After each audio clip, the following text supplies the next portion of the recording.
Hi అండి అందరికి. ఇప్పుడైతే మనం అయితే ఒక మంచి పెసరట్ అయితే రాఘవేంద్ర భవన్ కి అయితే చేసాం. అయితే గాంధీ దగ్గర ఉంటది. వీళ్ళైతే పెసరట్ ఎట్లయితారో మీకు చూపిస్తాను.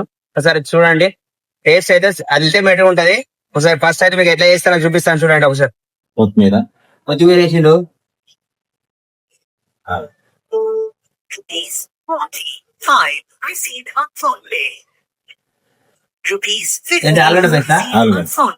ఆలుగడ్డ పేస్ట్ వేసి అల్లం, ఉల్లిగడ్డ, క్యారెట్, అల్లము, ఆనియన్స్, దాంతో పాటు కొత్తిమీర వేసేసి మాకైతే ఆలుగడ్డ కాయ పేస్ట్ అయితే వేసి ఇచ్చిండు. టేస్ట్ అయితే అదిరిపోద్ది. ఇది మళ్ళీ మీరు కూడా ట్రై అయ్యేది. మా సిరిసిల్ల గాంధీ దగ్గర ఉన్నటువంటి రాఘవేంద్ర భవన్ అనమాట.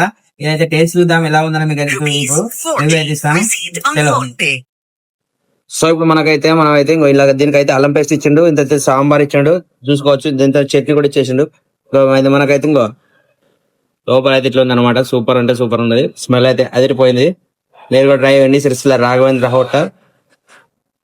ఎలా ఉందన్న కామెంట్ చేయండి తిన్నాక. So thank you. ఇది అంతా తీసుకొని ఇట్లా అడ్డుకోను ఇంకా పెడతా ఉంటే ఉంది. మామూలు సూపర్ ఉంది. మీరు కూడా ట్రై చేయండి. సిరిసిల్ల రాఘవేంద్ర హోటల్. ఎలా అనిపించింది కామెడీ ఇంకా దోశలు